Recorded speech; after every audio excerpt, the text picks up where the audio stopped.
talking over for you. Man, will you check the live on the Instagram? I just did it on StreamYard. Excellent.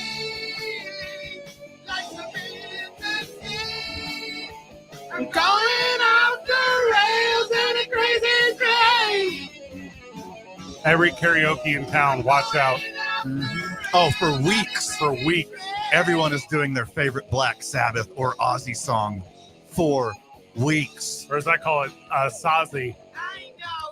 You call it what? Sazi, Sabbath, and Ozzy combined. Black Sazi. Okay. Black Sazi is also the name of Isaiah's imaginary friend when he was a kid.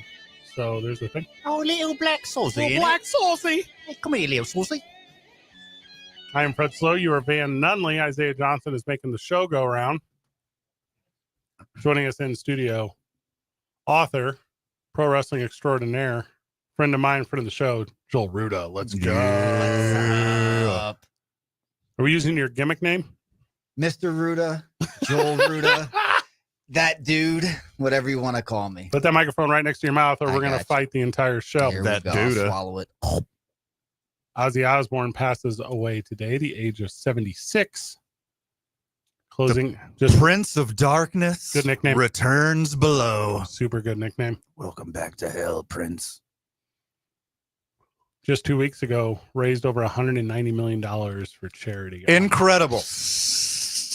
Do you know that that is the most money ever raised by a charity concert? No.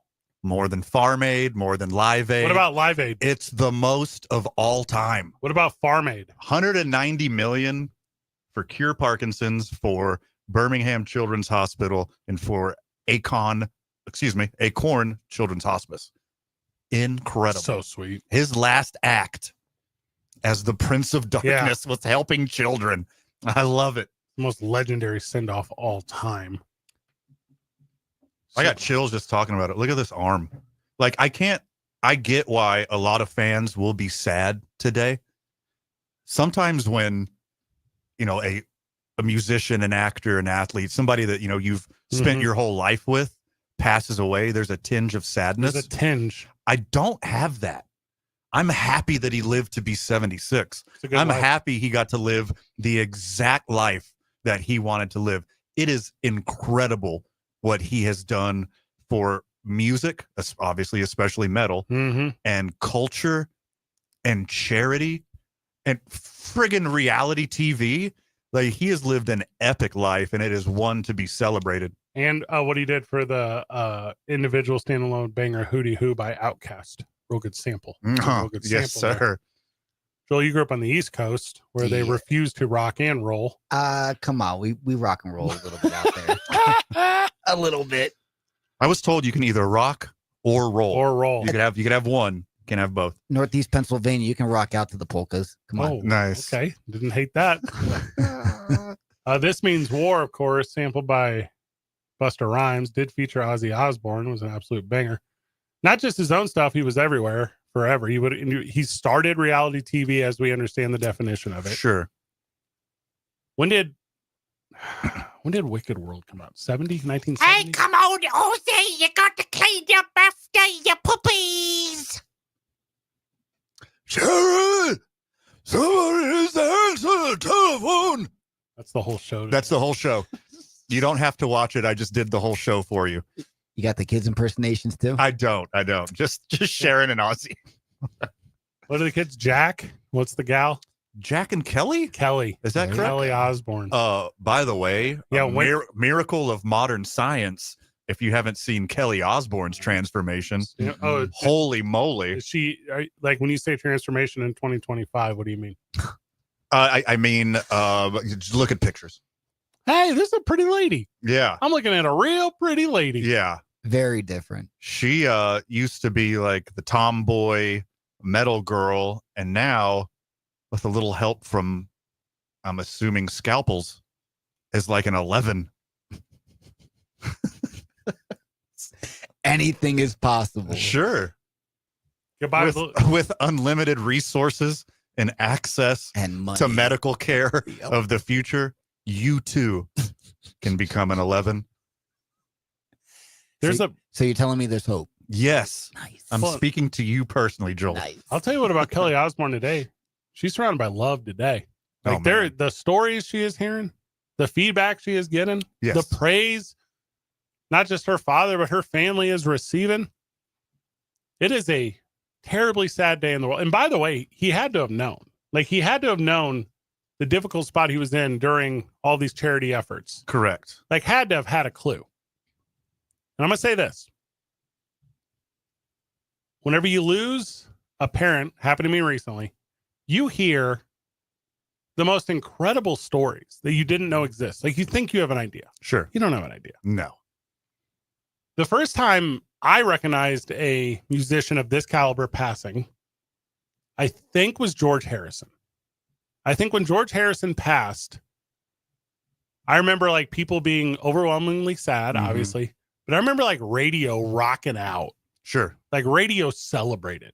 I didn't listen to a lot of radio today. I was pretty swamped, had a full day. Yeah. But I'm assuming it was just bombarded with Ozzy and Black Sabbath. It's only been like 2 hours. The handful, sure. Yeah. So it's, if starting right now on this sports talk radio show into all evenings or all whatever's tomorrow for sure. Which is kind of wild. He had 6 kids. I didn't know Isaiah Osbourne had 6 kids. That's a lot of kids. Former Word. WWE Raw GM. Oh, yeah. I That's forgot where all I saw about the that. announcement was on WWE. Dang. Yep. That's 2009. That's a 16 years ago. Isaiah. He bit the head off a bat. Multiple times, not just the once. That was his thing, Isaiah. Now, are those real live bats or How- total props? Oh, like dead bats? Like, what do you mean? Like, I what don't do know. you, Yeah. Some kind of a prop. Those things weren't real, right? Yeah, he was way ahead of Wuhan, China. Everything's a Yeah. work. He invented, him and the boys of Black Sabbath invented a whole genre. Dare I say, for music fans, yeah. the most passionate fan base of any genre of music are metalheads. Mm-hmm. Ozzy Osbourne and Tommy and the rest of the crew invented heavy metal. They're the first to do it on that grand of a scale, starting a whole movement in music. Well, not just He did that. like you keep saying heavy metal, death metal, black metal, Yeah, thrash metal, sure. power metal, All his metalcore, children. like all of them. They're all his children. He invented it. Joel's favorite, Mm. new metal.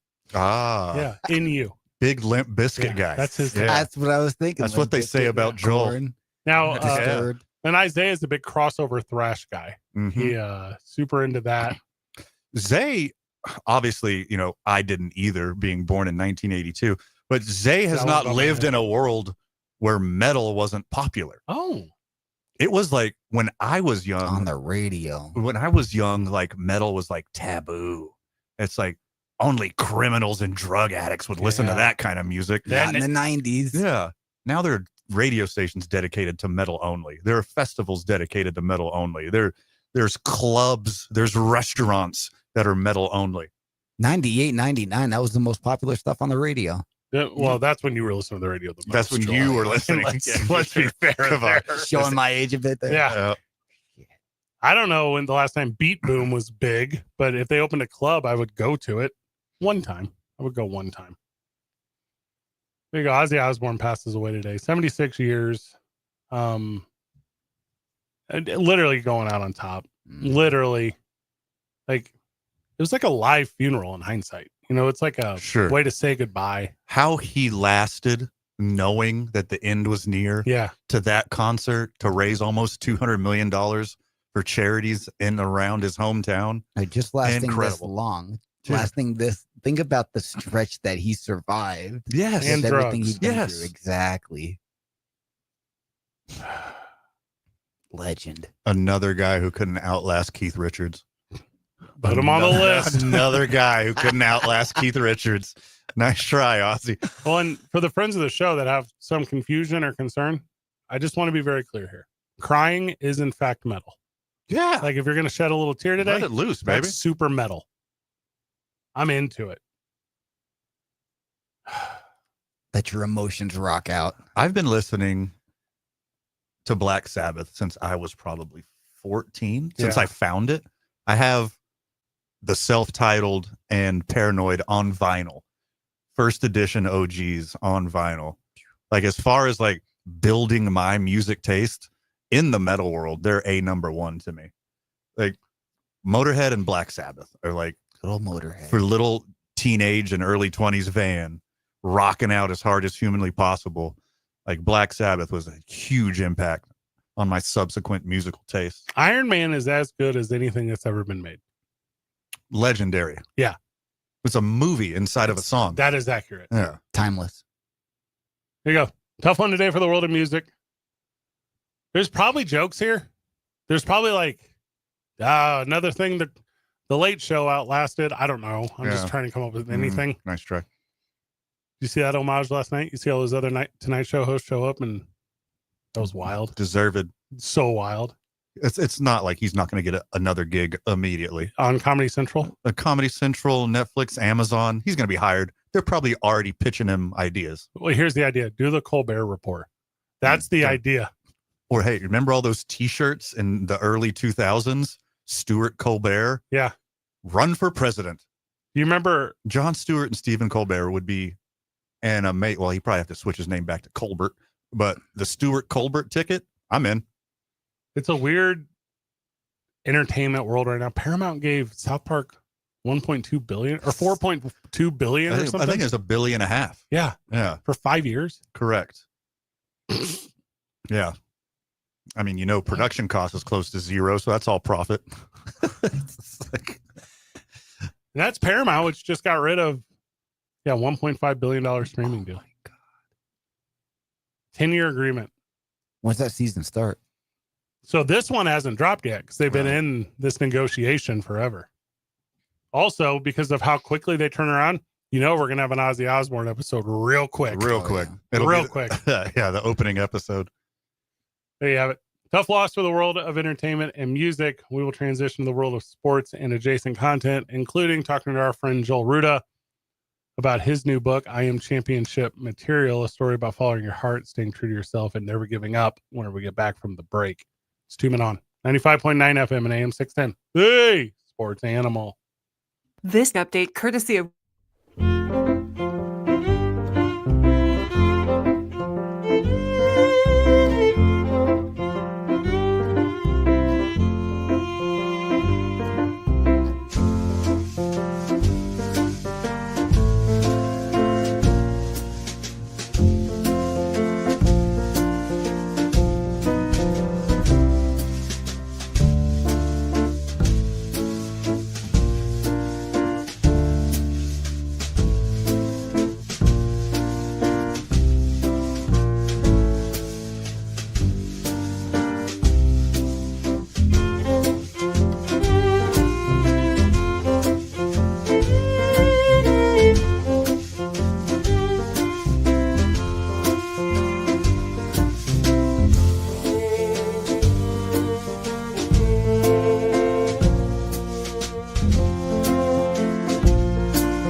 incredible how Ozzy was able to transcend niche heavy metal when the 80s hit. He's like, I'm able to write hit songs too. This song, Mama, I'm Coming Home, like how those were crossover hits was incredible. Going from a genre of music that you had to hide from your friends and family so they didn't judge you accordingly. Rock And and then roll. a couple years later, it's on MTV and the radio. Rock and roll was Kiss. You know, rock and roll was the Rolling Stones. Rock and roll was not this. Sure. And there was a whole audience, fan base, culture of people who wanted for this. But Junior, you shouldn't be listening to music that scares you. Is Junior, is he talking about Satan? Is he talking about the Dark Lord? I mean, it's not as bad as like Slipknot. That's different. That's Like Slipknot's not coming to my speakers ever. If talented musicians, but it's not for me. If anybody passes RIP, but I wouldn't play it. At the time, though, right? Like Van and I and Joel were all 40-ish, and Isaiah's not. And you know what Slipknot was to your generation is what Ozzy was to that generation. But with like that, like drawn, like Resistance. the religion, like the signage. His name was the Prince of Darkness. Right. So was the Undertaker, and he was fine. Okay. Where do you think he got that from? There you go. Where do you think he got it really? Oh, wow. Okay. There's no new ideas in pro wrestling. Speaking of, recycled. Joel Ruda is with us. He's the author of I Am Championship Material, a story about following your heart, staying true to yourself, and never giving up. It is a children's book. I have a copy of it in my hand. Oh, I have a personalized copy in my hand. Yeah, same. All right, oh, this is a really nice thing. It's got that new children's book smell. Yeah, this is great. So this is The well-printed ink. This These is beautiful pictures. a coming of age tale. It makes you feel like you're waiting on snack time. Yeah, this is great. Talk to us a little bit, Joel, about the book. Talk to us about the message you're trying to get across in connecting the world of pro wrestling with influencing kids in a positive manner. Totally, man. You know, I've been around kids just from professional wrestling, family, friends.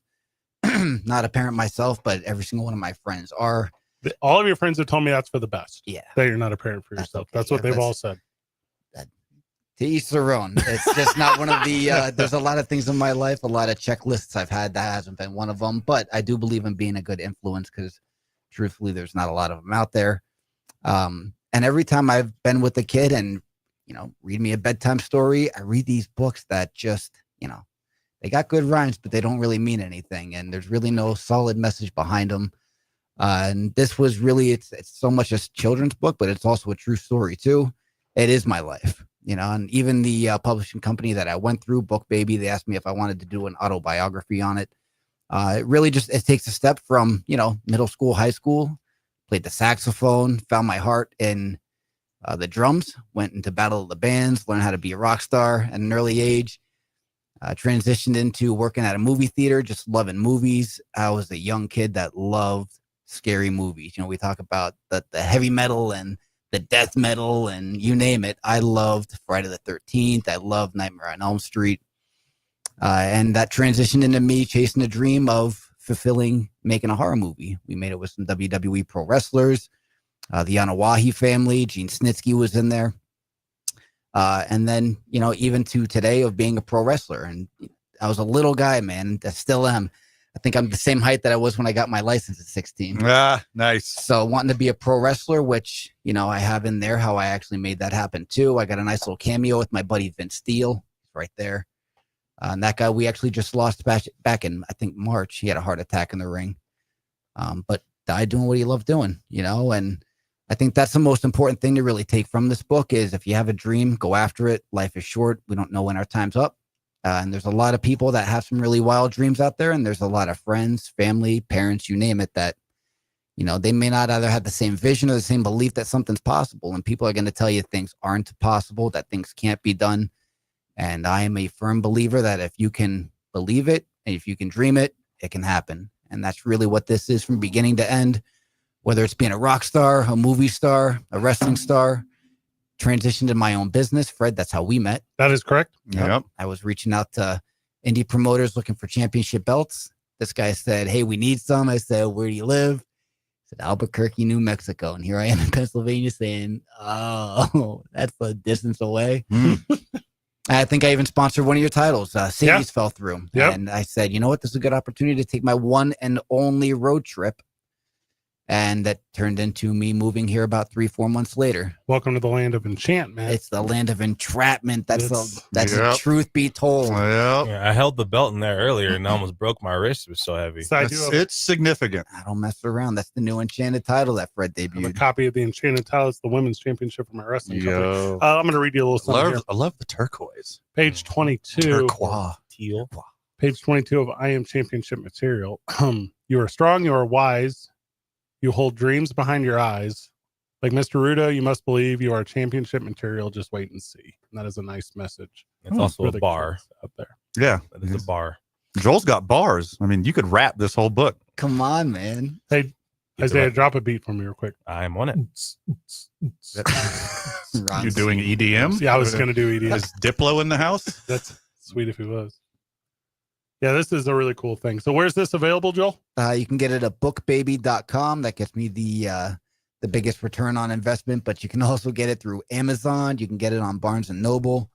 I am in about a 3-month period right now of people placing orders on either Amazon or Barnes and Noble, and that's going to determine whether this goes to bookstores or not. Okay. But I'm happy just carrying around my own copies, going to conventions, shows, spreading the word, one person at a time. It's not so much about making money as it is making an impression and making sure people know that they can follow their dreams and make them come true. This is obviously autobiographical. This is your story. Yep. But you draw on topics, you draw on themes that anybody can hear and anybody can resonate with. Yeah. Oh, yeah. And that's, again, I think there's a lot of us that have, even as adults, the kid at heart. And I think a lot of people even shy away from telling people what their dreams are because they're afraid of what people are going to say, how they're going to react. And sometimes worrying about what other people think are the biggest cancers in life because they keep you from doing what's really possible. And that's, I even have a second book in the works right now. Ooh. Yep. Ruda's mantra. It's based off of something my mother has always said, and that's, it always works out.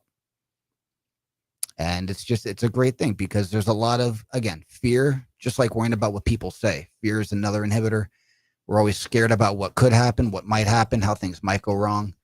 And I'm a firm believer that as long as you go after it, it always works out. I Am Championship material is available on Amazon, is available on Barnes & Noble, and specifically at bookbaby.com. Boom. we update you on the world of sports. When we get back, it's 2 Men On, 95.9 FM and AM 610, the Sports Channel.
times are strange. Here I come, but I ain't the same. Mama, I'm coming home. God, how he got to sing this 2 weeks before his passing in front of millions of people. Woo. What an exit. Full circle. Mama, I'm coming home.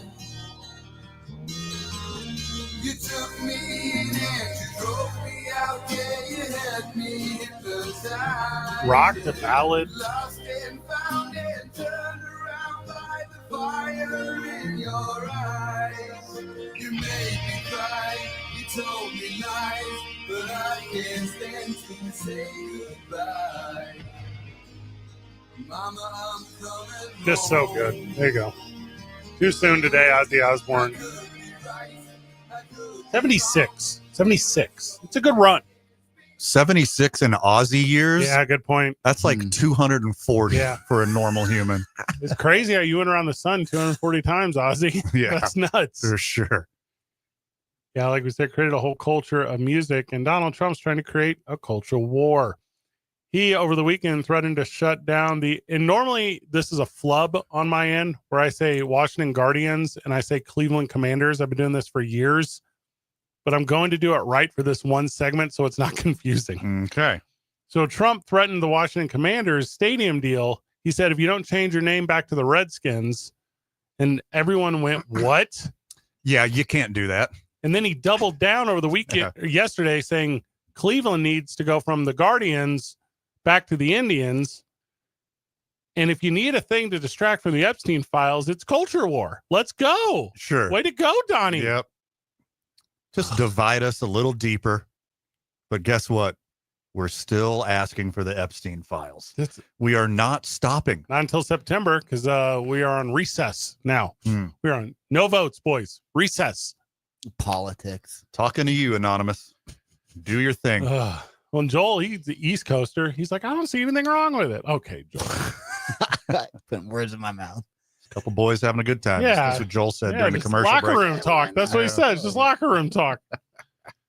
I have the here the statement from Isaiah. You told me this. What is a Truth Social post called? A truther? A truthy? Yeah, Okay. we can go with that. Yeah. Okay. So I have the truthy here Mm-hmm. from Donald Trump. My statement on the Washington Redskins has totally blown up, but only in a very positive way. Interesting. I may put a restriction on them that if they don't change the name back to the original Washington Redskins and get rid of the ridiculous moniker Washington Commanders, I won't make a deal for them to build a stadium in Washington.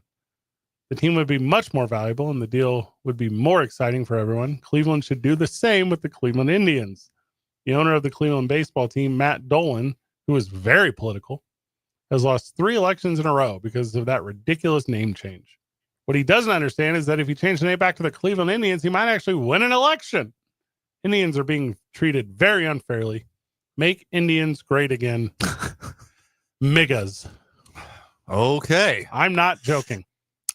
Did he misspell Migos? Was he like asking the Atlanta hip hop group to help out with this? Or is he really trying to do Migas? Migas. Tiptoeing a fine line saying that over and over again. Now, we could all react to this, or we could hand it over to the Lake Erie Native American Council.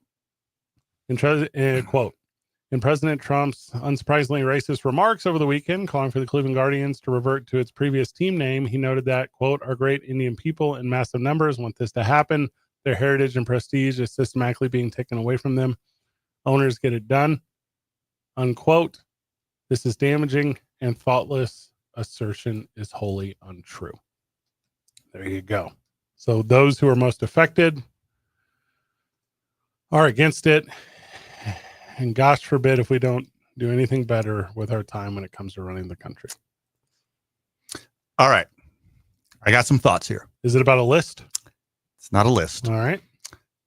The Cleveland Indians Yep. had the best intentions in mind when they changed their name from the Spiders to the Indians. Okay. The first Native American baseball player played for the Cleveland Spiders. Correct. He then brought along more of his Native American baseball players to the point where they not only had the first Native American baseball player, but multiple. This is not correct. only the only team with one, but the only team with multiple. And in the parlance of the times, you did not say indigenous, you did not say Native American, you said Indian. Good word. So in that time, it was a compliment to be called the Indians. It showed you were progressive and you're allowing other people on the team. That got completely misconstrued over the years. It became a joke of itself. Chief Wahoo, like the regalia involved in the Indian world, it became a joke, and it eventually became offensive. If someone's going to switch, it might be the Cleveland Indians because they had the best intentions in mind. I still think it's stupid. The Redskins is literally a slur for Native American. Like if the person on the Redskins helmet was a real person, you want to honor them, call him his name. Call the team the Hymns. Chief, the Kansas City Chiefs. That's a compliment. That's an empowering word. That's a compliment. The Florida Seminoles honors a whole group of people. Redskins is a slur. You're saying a bad word over and over and over again. I mean, what's next, Trump? Like you can't host the Grammys until the Black Eyed Peas change the lyrics to "Let's get retarded in here." Like, is that your next executive order? He says you gotta change it. Let's get it started. Nobody cares. We gotta go back to the original lyrics. Let's get retarded in here. It's a better song. More people danced. Fergie was more beautiful. Got a good impression. The chicks. They go back to being from Dixie or nothing else. Lady A, no more. But yeah, we'll call them the Mason Dixie Chicks. We're gonna add the whole word. So much better. Antifa, no. Antebellum, yes. Lady Antebellum. That's what he would do. Yeah. Oh Wait, God. are we still talking about? Release the files. Are we still talking about the Redskins? Yeah. That creep, really? Yeah. With all the other important stuff in the world happening, figure it out. So there you go. The Washington Commanders, which after this segment will go back to the Washington Guardians, who have a new ownership, who are building a new facility. Sure. Who for outside this weird Terry McLaurin contract where they can't figure it out because for some reason he's asking for top 3 money, but he's maybe a top 15 guy. He's waiting for them to change the name back for those new those New Jersey sales. Yeah. Terry McLaurin, TD Terry, Scary Terry wants some of them new Redskin jersey sales. He's like a DJ Moore level guy. He's not even like a top tier level guy. He is good. He's good. He's a good football player. You don't pay him top 5 money. No. You can maybe give him top 10 if you think he's sitting outside the top 10. But again, the Washington football team has a rich history of overpaying people just to keep them there and not moving. They got the quarterback. Yeah. They're doing it. Yeah. They paid the other wide receiver, the one from San Francisco, whatever his name is. Like they're figuring it out. I mean, the Washington football team's defense is basically the same age as the LA Clippers now. So I hope the offense does good. In the famed words of Ozzy Osbourne, I was just going to do a really bad Ozzy impression on the way out, but then I was thinking, like, I don't know if this really fits. I'm actually going to reset that whole joke. You know what? Thanks, friend of the show, Joe. This is probably 4D chess by a guy who does not know how to play chess. Maybe DJT is trying to propose. DJ Moore is trying to propose a ridiculous response by changing the name back to the Redskins, which not even the team or the fans want, just to renegotiate to name them the Trumps. Oh, that's smart. Yeah. This is what it's at. This is genius. This is the art of the deal right here. This is the art of the deal. There's historically been teams named the Colt 45s. So I feel like you could easily do like a Trump 45 and 2 zigzags. Like I feel like that would work. The Cheetos. That's a good one. MIGA. Welcome to Frito-Lay Stadium, home of the Cheetos. Is that who makes Cheetos? I'm guessing. I don't know. Keep your fingers to yourself. They get cheesy. That's why. Mm-hmm. Don't lay. That's actually Butterfinger. You're thinking Butterfinger. 2 Men on 95.9 FM and AM 610. The Sports Animal.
Don't know how to tell you, say.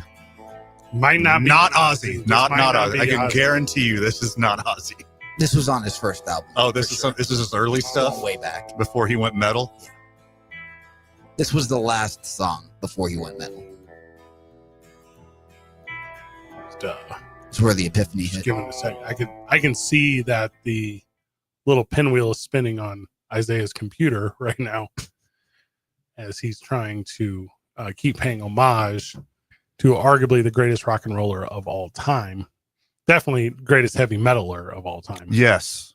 Ozzy Osbourne, who passed away today at the age of 76. The head on the totem pole. Or the head of the bat. That too. Yeah. Aha. Oh, there it goes. Yeah, say he got Kenny too. Take your time. Gazing through the window at the world outside, wondering will mother This is nice. survive? All of our This one, little it sound hits me, bites. it hits me in the feels. Also, it's incredible to me that his day-to-day voice and his day-to-day diction sounded like he had a bunch of English peanut butter in his mouth, but he sings beautifully. So like just the voice, the Prince of Darkness had a voice of an angel, but when he talked, you couldn't understand a word he was saying. Interesting point. English peanuts, Isaiah, are coated in toffee. Oh, Yeah, I was just trying to get you there. I knew.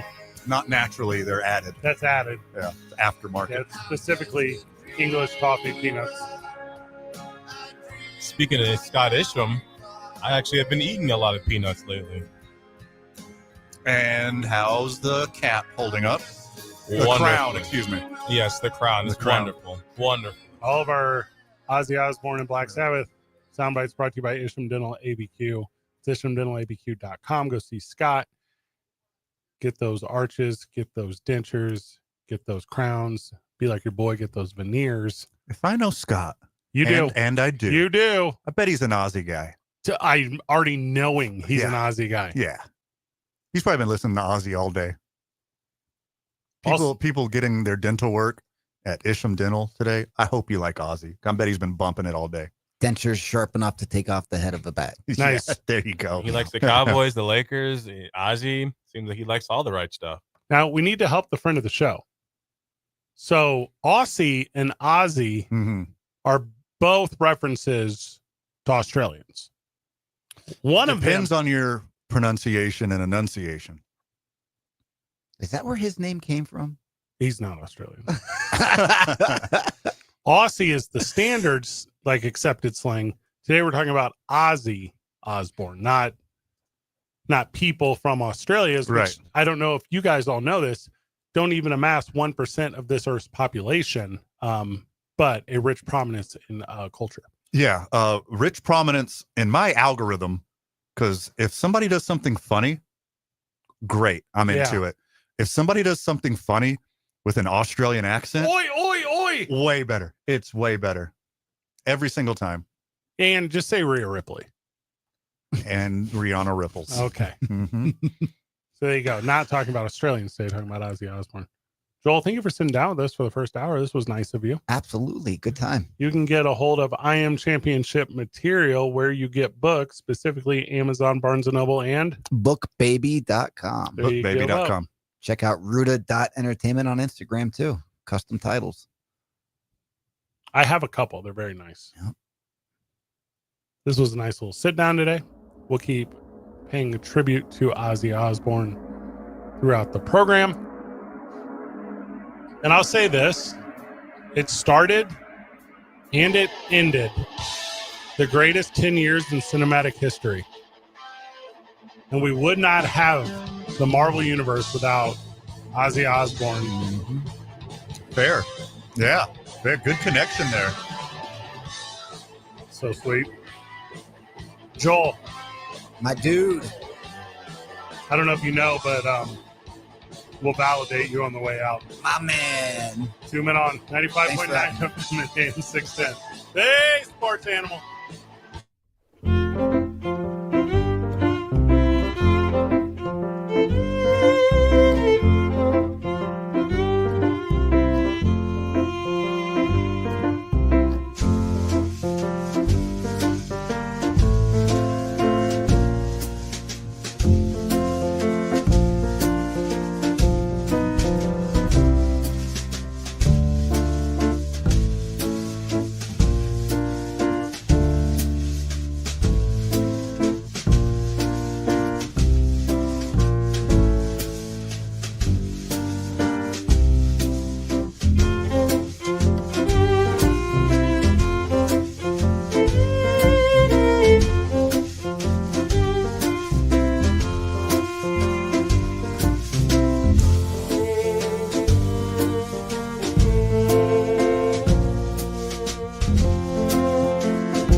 Distort Me, Daddy.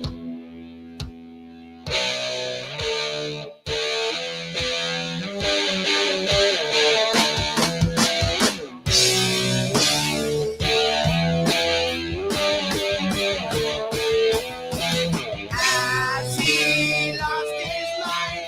Then is he or is he blind? So sweet. So good. If you were a 16, 17, 18-year-old Yeah. in the late 70s in Birmingham, England, and you heard this for the first time live at some podunk bar, some corner pub with like 20 people, that has to be a life-altering experience. Because Ozzy wasn't always Ozzy. He was John Osborne for quite some time before he got famous. Give me a better combo than England and rock and roll bands. I'll wait. And especially at that time. Yeah. Like when Black Sabbath started doing its thing, like obviously the Beatles, obviously. The Kinks were gigantic. The Cure and Zeppelin and Iron Maiden and I'm missing it out, Pink Floyd. Like these are all gigantic English rock bands. And then Black Sabbath comes in and is like, well, what if we do it a little differently? Yeah. Oh, yes, let's do that. Well, what if I channel the Dark Lord into all of my music? What if I make music specifically to scare your grandmother? Hey, by the way, we still got room for the Smiths. We still got room for Genesis. Mm-hmm. Significantly after, but still. I mean, still. they cut off a little. Like the Stooges in the United States and Black Sabbath in England. Oh, similar. Both changed rock and roll music. Queen, obviously, is English. Deep Purple is English. There's, I mean, all just so associated. The Stooges basically invented the concept that became punk rock music, and Black Sabbath invented the concept that became heavy metal. It's wild that they existed at the same time. I'm not a person with unlimited funds in my life. That's not a thing I possess, right? Mm-hmm. And knowing what I know now, yes, I would have gone back a couple of weeks and went and saw the Farewell every opportunity. Knowing what I know now. Yeah. I'm kind of having a moment where why aren't you and I tomorrow, the next day, or the day after getting on a plane and going to Wembley to see Noel and Liam Gallagher reunite with Oasis in front of 80,000 people? I'll tell you why. Because it's sold out in 3 minutes. Isn't that crazy? Yes. Yeah. It's sold out in 3 minutes. I got a guy, but still. There's a who's the historical artist coming here really soon, and it was really hard to get tickets. That is Paul McCartney. Paul McCartney of the Beatles? Yeah, not Jason Aldean on Thursday. No. I just from Ozzy Osbourne. I knew he was up there with him, but I just couldn't think of his name. He is English. Yeah, he's English. He's English. Yeah. Now Van and I saw Beatles. Different vibe. Different vibe. Yeah. I think I might have been into the Beatles. You definitely are into the Beatles. Everyone's into the Beatles, whether they know it or not. They have something for you. Yeah. Anyone who's ever got by with a little help from their friends is into the Beatles. See, some people like the pop Beatles. Some people like the bubblegum Beatles. I like the after they tried acid Beatles. I like the White Album and Revolver Beatles. There's Beatles for everyone. There's 80s Beatles. There's solo Beatles. They all solo did it. And if you sit here and tell me that Ringo Starr and the All-Star Band is not good, I will tell you why you're a liar. Yeah. Just because it's the worst out of the Beatles doesn't mean it's not incredible. Give me 1969, 1970s Beatles. It's good years. Okay. Good years. Good years. Phone lines are going crazy over here. Everybody wants to talk about Ozzy and what he meant to them. Everything. Like, Zay and, we had young Jake Cassio on the program yesterday. They don't really understand the gravity of Ozzy Osbourne in the music world because he wasn't making a bunch of new music in his 60s and 70s. He kind of quit in his 50s. You know what I mean? But he's a monumental figure in rock and roll history and culture. Yes. Has been on The Simpsons, has been on South Park, has done every late show, has That reality made MTV what MTV was. Right. All that garbage reality TV right now, that's because the Osbournes was such a hit. The amount of parody you see to Black Sabbath lyrics. Sure. I mean, as a kid, I thought the funniest joke in the world was I am frying pan. And I don't know why. I legit forgot about that till just now. Like, Yeah. there are so many. How are the phone lines doing, Isaiah? They're doing good. That was a friend of the show, Hawk. He had a story about Ozzy, but the reason he couldn't say it on air is because there's a quote that he gave, Ozzy gave, but he couldn't. He was screaming out that he wasn't able to repeat. But Okay, bloody. the story was about there was once a time. I forgot the location, Hawk, so you might have to call back. I don't want to say Tingley, Okay. but he said he rode in on a sleigh, or like no, yeah, something. Hawk or Ozzy? Yeah, Answer. Ozzy. I don't know if it was sleigh or sled. It was sled. I mean, Cool. those are similar. Yeah. Yeah. Yeah, I feel like, but sleigh's definitely going to be very, very unrealistic. Yeah. No, it's No, maybe after SLAY. that's he got off the Not sled, SLEIGH. took the sled to the stage, and then he slayed it. I'm into that. Oh, I think that might be Hawk. Okay, well, his phone works 505-246-0610. Super sad one today in the world of music and loss. And there's like a handful. We were talking about this earlier, like George Harrison. We were just talking about the Beatles. When George Harrison passed, this is early 2000s. I remember thinking like, okay, like this one is moving the world that is around us. And obviously a lot of our friends of the show can go back to Lennon. The one that got me was 2009, Michael Jackson. So when Michael Jackson passed, the world paused. It stopped. Yeah. There was something there. This feels very similar to me. This feels like it has the exact same type of impact as far as loss of a musical entity. Yeah, I don't think a single one in the music world. Well, this one's not going to resonate with everybody, but MF Doom, when he passed, that one got me because I had no idea it was coming. He's one of my all-time favorites, et cetera, et cetera. Yeah. But the one that really got me, Prince, is because when I was in my formative years at the time, obviously Kurt Cobain. Oh, that was same.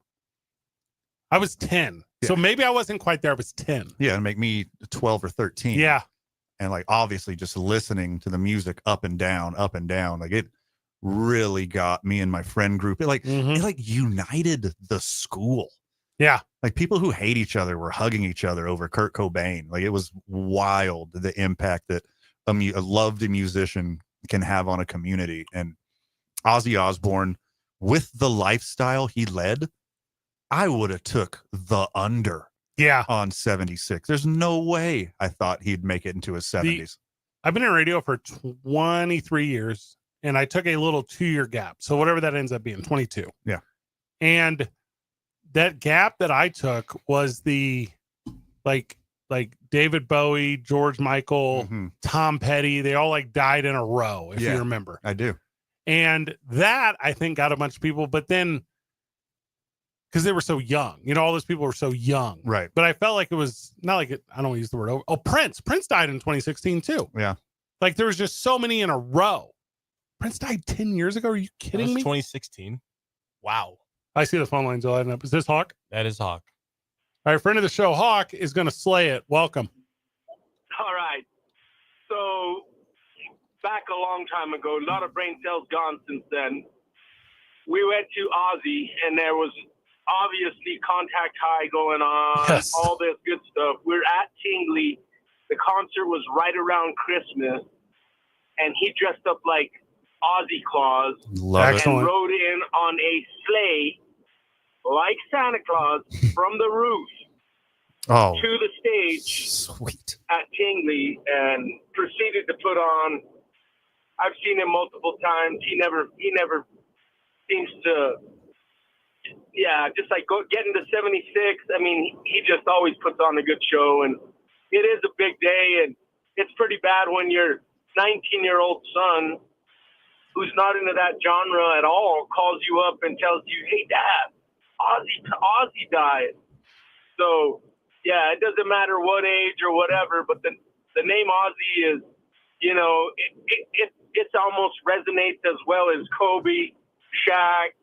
You know, it's Ozzy. Everybody knows Ozzy. Prince, but Madonna, Michael. Yeah. Yep. Yeah, here's to Ozzy, boys. I like this one. Cheers. Put Hawk on the list of one name. Peace. Hawk on the list.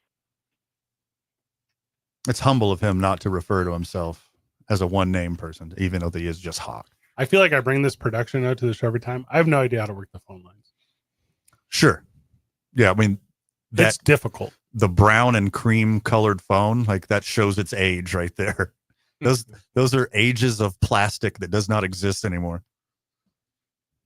That plastic looks like the type you would see on like a YouTube short restoration video where they somehow remove tar from cigarette smoke stains. You beat me to it. That's the kind of telephone that should be right next to an ashtray. That's the color. When we get back from the break, we're giving you more Ozzy Osbourne, and this will be his rendition of "Take Me Out to the Ball Game" that he did at Wrigley Field. Isaiah, I'm just going to link this to you. This is, I mean, especially compared to this weird stuff with Alex Mack or whatever that girl's name was. Mm-hmm. Let's do it right, America. We're on till 6:45 tonight. Josh Sushan will join us before the end of the program. Isotopes Baseball is tonight. So you'll be able to listen to he as he returns to our airwaves. The Isotopes, of course, are in Salt Lake. So it's the West Coast start. Best Coast, as they call it. 2 men on 95.9 FM and AM 610. The Sports Animal.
This one's my all-time favorite. Iron Man was mine, but I'm following you.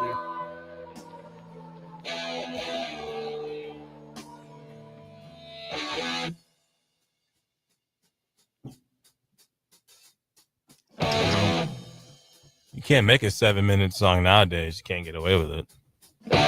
Generals gathered in their masses. Hey, that's what you owe us. Witches at black masses. Evil minds that plot destruction. Sorcerers of death destruction. In the fields of bodies burning. As the war machine keeps turning. Death and hatred to mankind. Poisoning their brainwashed minds. Here it comes, Isaiah. Oh, Lord, Yes. Yes. I'm pumped. Let's go. Right, and you run out the tunnel. Oof.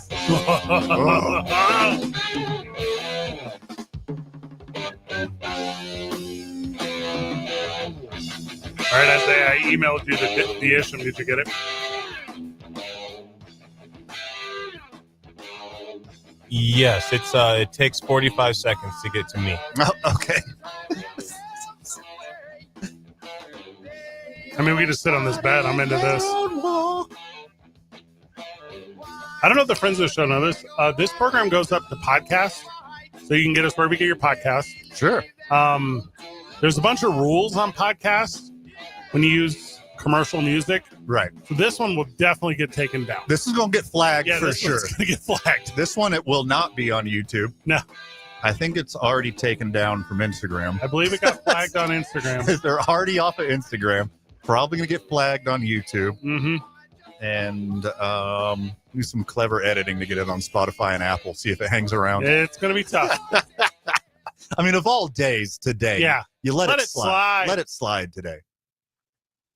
I just butchered that song, so I got to let that one slide. Yeah, that's fine. That's basically That's satire law. rookie karaoke. Yeah, there. take that in. Yeah. This is why Saturday Night Live can make fun of KFC. Satire law. All right, we got our Isham Dental soundbite of the day. We already gave you all the info, but it's ishamdentalabq.com. Go visit them, get that free exclusive offer of exam and x-ray when you sign up there with Scott, and he'll put the fingers that have been in our mouth in your mouth. All right, Zay, you ready? Yes. So this is Ozzy and Sharon Osbourne singing Take Me Out to the Ball Game at Wrigley Field. This is, I guess, circa 2006. In the height of the Osbourne show. Yeah. Isaiah? And a real crazy crowd starts singing with me. What? Are you ready? Are you ready? I can't hear you. Are you ready? There is a peanut butter and jelly sandwich next to him, man. Yeah. 2003. Yes. Perfect. Yes, Ozzy, we will. Ah. Ryan Dempster's like, what is going on? Why? Not what is this? Why is this? 1, 2, 3 strikes, you're out. Got it there. Saved it. Beautiful. Yeah, that was probably expletive later. Yeah. So I was good at the end. Also, a little disclaimer: I see Cubs Field there. Wrigley Field. Our boy John Rave hit a homer there yesterday. Ooh, So, Rave watch, Rave Rave watch, Rave He's got watch. 3 homers in the past 2 games. He's actually playing. I don't know if it's right now, or if not right now. It's So- an hour. In Major League Baseball, Isaiah, that's called a heater. He's on a heater. I want a hater. So I don't know if a guy that came back from the AA, AAA, or what happened, but there was a player who wasn't on the team. He normally wore 26, which is what John was wearing. And then that guy came back, John gave him his number back, switched to 16. In the first game, he got 16. He hit both homers. 16 is a sexy baseball number. I like it. Especially in Kansas City. You know who wore that? Bo knows who wore that. That is a sexy number in Kansas City. Retired? Are you serious? He played 5 minutes. Yeah. Oh, okay. It would have been if he never got injured. Breaking news alert. Chris Titone is going to join us tomorrow on the program. He is in the new Happy Gilmore movie, so we're excited to have him on. Right. As Happy Gilmore 2 hits theaters, which is also Netflix, hits Netflix this Friday. So that'll be a lot of fun to have him on the program. Cool. And then real quick, Van. Wait, Yeah. no, I guess both of you guys. He was playing baseball when that injury happened. When he got tackled from the back down the sideline. Was that, or was he done playing baseball? Bo Jackson. No, he was not done. He was in the middle of playing baseball. Wow. Yeah, he was double dipping at that time. And And then he got a new robot hip and then came back and played more baseball. And he tore all the meat off both of his quads. Mhm. That was his thing. Now, you hear all these legends about him, how he like never hit the gym and never worked out. And this is, my friend, is how steroids works. I guess Herschel Walker also like never lifted a weight in his life. He says it was like push-ups, pull-ups. Yeah, Man, he's had not a a- crazy regiment. Herschel, like 1,000 sit-ups, 500 push-ups. Yeah, 0-1 Every, like- elections. I was gonna say great politician. Huh?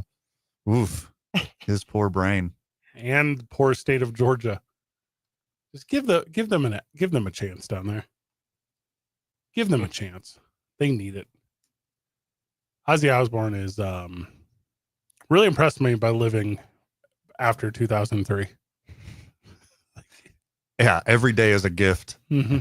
If you saw him day in, day out on the Osbournes reality show, Yeah. like you could have thought he was going any episode then. And he goes another 20 years. Incredible run by the Prince of Darkness. What was the name of the show? The Osbournes. Is that really what it was? That's it. I thought it was like Ozzy Land or something. At least that's what my brain's telling me. I don't know. I've been wrong at least twice I before. think is it like Sharon is Caring or something? Is that what it was called? It had like a clever name. No, it's just the Osbournes. House of Darkness. Nope. You were not in the meeting that day. Just the Osbournes. Bat to the Bone. Nope. Okay, I just realized. Iron Clan. Was that the name of the show? Iron Clan's incredible. Thank you. Yeah. Mm. Crazy Trains and Shores. That one was kind of a reach. I didn't really have anything there. Ozzy Knows Best. Is that one? Would that be one? Mama, I'm Home. Oh, that's a good one. Yeah. Ozzy's the Boss. That's a good one. You could do that. That's- okay. What about No Rest for the Wicked, Ellipses, or The Neighbors? How do you feel about that? That's a long one. You had to unpack. That's a that lot. one. That's a Yeah. lot. Can't even smash that into an acronym. It's too long. Sabbath could be something, right? Is that something? Sabbath. Savage. Mm. Hmm. Mm. I feel like that was low hanging fruit. It might have been a reason why you didn't say it. What about Keeping Up with the Osbournes? Is that one? Was that taken? It's like a play on.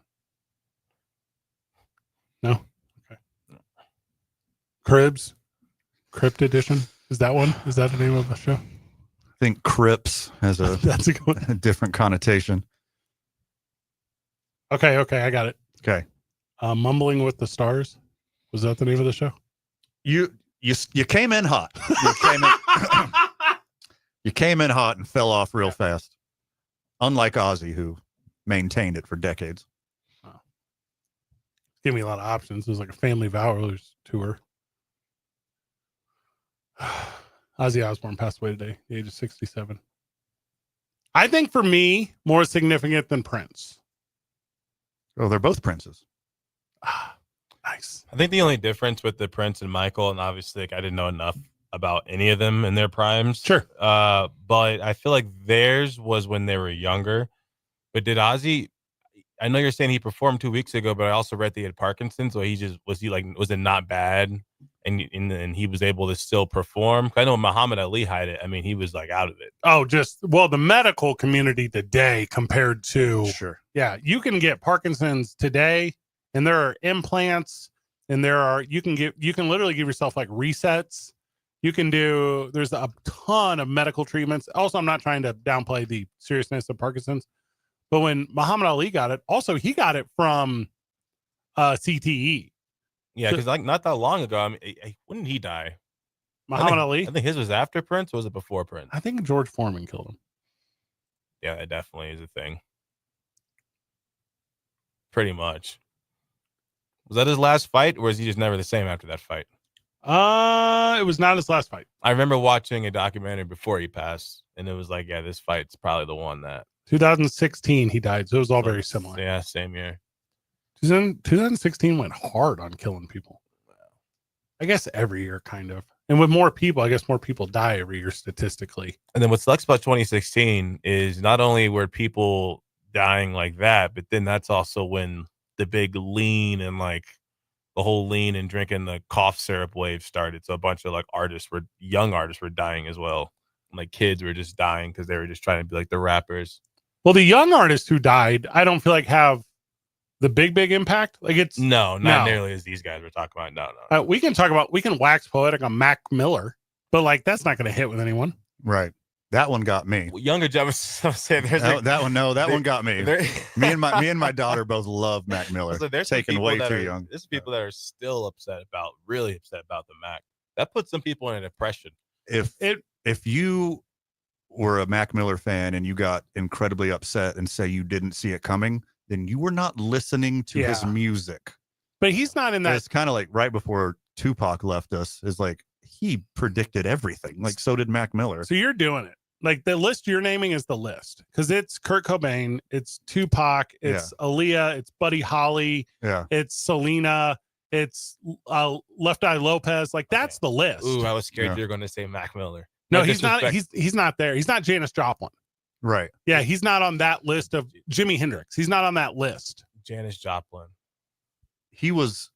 Mac Miller was always in the conversation as being like one of the current best and like most beloved, but he was never like on the top of the mountain like the people you're naming. He was just so tight with his fan base. Correct. His fan base. I mean, yeah, you weren't putting anybody over him if you were his fan. Same with Juice WRLD, XXX, Tentacion. That guy. Hey, you saying that? Thank you, because I've only never read it. I never heard it. Yeah, I had to say Tentacion. Yeah, I didn't know what it was. I just said Triple X. Thank you. It wouldn't have been better.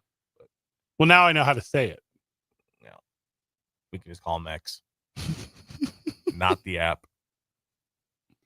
There you go. Tough one today. We'll keep going through it. Whitney Houston too. Maybe she was under 50. You want to put Whitney Houston on the list? She's closer to the Prince category than the one we were just talking about. I think. How old was she? She's in her 40s. Yeah, I mean it's. Also young and sudden. Just found. Yeah. Also, if you were tracking her behavior for the previous decade, that should not have came as a surprise either. No.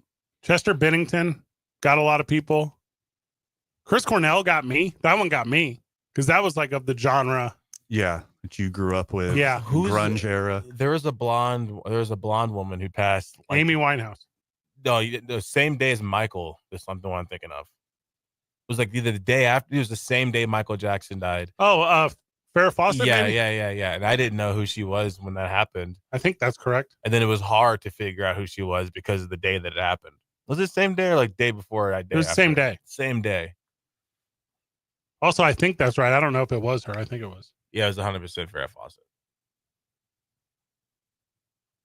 I used to confuse her with Jane Fonda a lot when I was a kid. Was she an actor, singer? Triple threat. Okay. We got more of this program when we get back. Tune in on 95.9 FM and AM 610, the Sports Channel.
next time.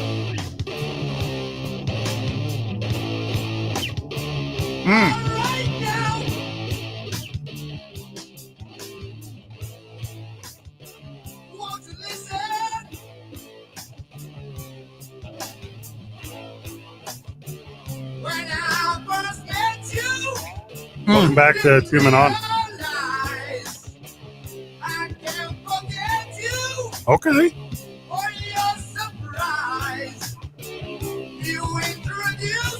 You know, they're not stories like they used to be. Man. Prize Picks promo code KNML. I'm playing John Rave tonight in Prize Picks, Isaiah. Oh, really? So my lineup, total base is 0.5. Taking more. All right. Let's get on base, brother. Just needs one knock. Just anything. He is wearing number 16, so I think it's you got a hit in what, 3 of the last 4 games? Yeah. I have 1-2-0-2. Yeah. I have Nick Kurtz. More Careful. than I was real careful, Van. He's got a 5 hitter fantasy score. I took the more. I got Suarez from the Diamondbacks, 5.5 hitter fantasy score. I took the more. I like the low hitter fantasy scores. Valdez and Rodriguez, that's Houston and Arizona, Van. That's a game you're keeping an eye on. I got no runs in the first inning. That's a nerfy. Paige Buckner's was the Taco Tuesday today. I got her more than 21.5 points, rebounds, and assists. And then Richardson and Yamamoto, no runs in the first inning. That's the Dodgers and the Twins. So there you go. I like that one a lot. Yeah. Yeah, that's a good one. So I think I got a fun one here. Promo code KNML. That'll give you $50 in your first $5 hair lineup. Nerfy on the Astros is pretty smart right now. Yeah. They have 6 starters on the injured reserve. That's a bummer. Yeah, I'm going to do here, Van. So I'm going to open my. You're going to do all less on Astros hitters? Is that what you're going to do? Well, I have the Kalshi app. I don't know if you're familiar with this. Yeah. It's become a talking point on this very program. Yeah. All right. So I need to put a futures on Cam Ward because I believe he's going to be the rookie of the year. What are your thoughts on that? So only at 16% right now, a distant second to Ashton Genty, who is currently trending at around 30% to be the rookie of the year. I'm going to say he probably gets hurt. Give me Cam Ward. Okay, Rude. All right, Rude. Joel Ruda was with us earlier. Sitting behind both of them is Travis Hunter at 10%, and then it falls out from there. But I think all this update of quarterback situations in Tennessee has just solidified Cameron Ward as the rookie of the year. Should I just sit on that, boys? Is that fine? Well, I mean, I'm really behind Ashton Genty. I'm a true believer. I think he is the truth, and he'll run for close to 2,000 yards, if not 2,000 yards next year. He's that guy. Wow. Yeah. I'm taking him first in fantasy football in every league. Over Saquon, over McCaffrey, over Henry. Give me Ashton Genty in every league. I don't like that you said that. I love it. It's something, if I had to bet, I would feel it's something where I'm literally betting right now. I feel like after a few, it would take me just one game to figure out if Genty was going to translate or not. If I see him have one run where like multiple people bounce off of him like college, then I think it's time to expect no less than 1,500 yards. Oh yeah, absolutely. I do want to see what it looks like when NFL guys try to tackle him. But if he's just got it down to the point like that where everyone at all ages is just bouncing off of him like in college, then it's a problem because he's a bowling ball, but he's also like, if he'd have ran the 40, I'm sure it'd have been like 4.4 at the most. Maybe 4.3. All right, so I got my offensive rookie of the year options here. So you guys are saying Ashton Genty. I should go in on, but I should also go in on Cameron Ward and just hedge my bet and do both. I think it's one of those two. Yeah, all right, that's what I'm doing. Those are easily the two favorites, correct? Cool guys, no problem. Is there like a huge drop off from the second to third guy? Genty over Ward for sure. If I do that, all right, just because it'll be easier. Right. It'll be easier for him, and he can afford to have a few games with like 30 yards, 40 yards. Cam Ward, if he goes out and throws for like 95 yards, 110 yards, and 2 picks, it's going to appear as a much bigger deal. I just hedged my bet here. Yeah, like any rookie quarterback who plays the whole season and doesn't embarrass himself is probably going to win Rookie of the Year. Yeah. But I think Ashton Genty is special. All right, so I'm in on both. I just did both. All righty. There you go. I like it both. But no, I'm serious. Who's third in odds? Like, I want to know. Travis. Jaden Blue. Oh, it's Travis. No. Jaden Blue. Who is that? Oh, that's the Cowboys running back. All right, hold on. All right. He's at 1%. I just pulled it up. It's good odds. That's right behind. Good payoff. Good payoff. That's right behind the next jersey that you buy, Cam Skeeterboo. Okay. I thought you were going to say Deuce Vaughn. I was going to be like, okay, they're trolling. Well, he's not a rookie, brother. It's rookie. Okay. I was thinking like all running backs to the whole league. There's a guy named Slow, Tyler Slow. I like that. Dang, get in on that. That's your cousin? Could be. You guys, you 23andMe it? See if you got some shared DNA. Seems like a cool guy. Cooler than you. Right. A lot cooler if you did win the Rookie of the Year. Also, I'm not going to let it go real easy about the whole Happy Gilmore release. I'm kind of a fan of this Netflix, like getting stuff as if it's like, release day. I will say there's a lot of other stuff I'll complain about this streaming when I can't watch the games I want to watch. But I like this little bit of an overdraft that stayed from COVID. Well, they got the deal with Adam Sandler. Yeah. They own all of his movies. Yeah, they own Happy Madison. Yeah. And I see some other movies, it's like it releases on Netflix. These boxing matches too. It's like, okay, I've got Netflix. Cool. I don't have a Netflix account. You do. You just probably don't realize because you've had it since like 2014. Is that when Netflix came out? I was trying to think. I think there's still kiosks. So I had. Can we even acknowledge the fact that there was Netflix kiosk at a time? That seems like dog. They used to mail them to your house. It used to be mail order only. They would mail it to your house and you would send them back like a library book you didn't have to pick up. Yeah, that's crazy. I remember Netflix going digital. When I left. Oh God, what year was it? When I left my previous house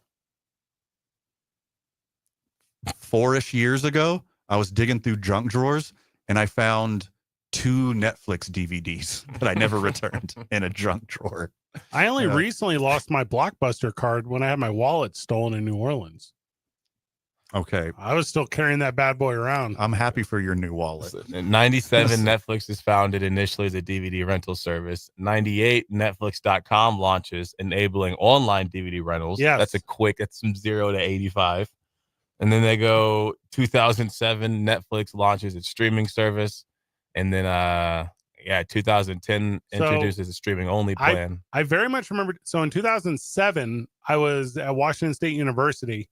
And I very much remember we could not on the university Wi-Fi stream Netflix because it took up too much bandwidth because that wasn't like a common practice at the time. So if you wanted to be able to stream Netflix, you had to get like your own Wi-Fi. Right. And it cost more for some reason because Wi-Fi used to be very expensive. So I think it looks like, according to this timeline, either before, like within 2007 and 2010 or in 2010, they may have fixed that because that's when it says they introduced a streaming only plan. Then also in 2010, they launched their iPhone app. And then 2011 it says Netflix expands to some Android devices. So from 98 to 2007, they were kind of chilling. So I don't think I ever watched a movie on my phone until like EarPods got good. Because I'm not going to watch. First of all, I don't want to squint at the time. It was a baby little cell phone. I'm like, sure. Like Van, do I have gigantic hands? Yep, you do. Now, you have the hands of a 6.5 foot tall guy. That is correct. Yeah. And I would say this phone, not like freakishly large, like you have a disability, like a normal size hands for a giant person. I need to show you a picture of me holding a very small beer the other day. Okay. I can imagine. I've seen you do it before. You ever seen anything funnier in your whole life? Especially the angle that picture's taken. That is very funny. Yeah, I can see from the. That's how Andre the Giant used to hold 40 ounces. Yeah. So it was like a mini Dos Equis. Mm-hmm. It was like a little 8-ouncer. Yeah. What's Spanish for mini? Mini? Yeah. Pequito? Yeah, it's a Pequito Dos Equis. Okay. It was, and I held it in my big hand. So the point I'm trying to get to is on the little itty bitty iPhone 1 or whatever, I'm not trying to watch films. Right.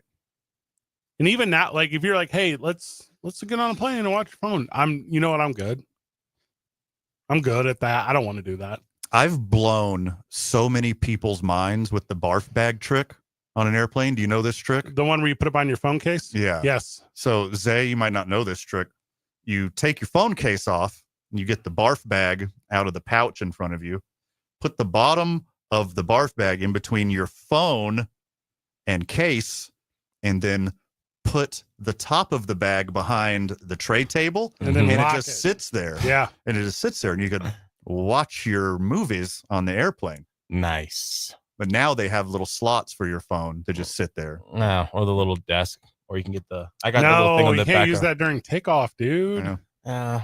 Well, all trays in upright position, man. Your phone should be in airplane mode at that point anyway. Yeah, but the tray has to be upright in locked position. Yeah, correct? yeah. We shouldn't be able to stream any movies during the takeoff. Well, no, you can with the Wi-Fi. Oh, Powered by Southwest. So or you whatever. guys are the ones that call the turbulence as we go into there because your cell phones are on. That's okay. that's That not- shows a it's a blinding lack of scientific information there. My goodness. But yeah. I know for a fact if you're traveling with someone who catches turbulence during the flight and then they don't feel good, you cannot kiss them because it's contagious. Also very untrue. They don't make that sideways puppy face when Fred lies to you. What do you mean you're not feeling well? I don't want to catch your turbulence. That's gross. I forgot what movie or show it was when they're in Airplane. the air. I'm like, no, I'm not turning my phone off. And takes off airplane mode and the plane just starts nosediving right away. Who's got their phone on? That's very funny. Because that's what they think it does. It does not. Has to do with towers. It's 2 Men on 95.9 FM and AM 610. Hey, sport. Oh, we'll be back after 6. Animal.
95.9 FM and AM 610.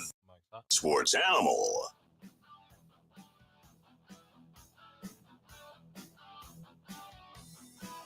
Sounds like an Ozzy song. It is not. It is not. That one's not? No. Not this one. It's pretty close. Here we go. Yep. It's one of those like beat switches that they got in the thing here. Oh, you did a drop? Yeah. It's all the same track. And it just like, I created it.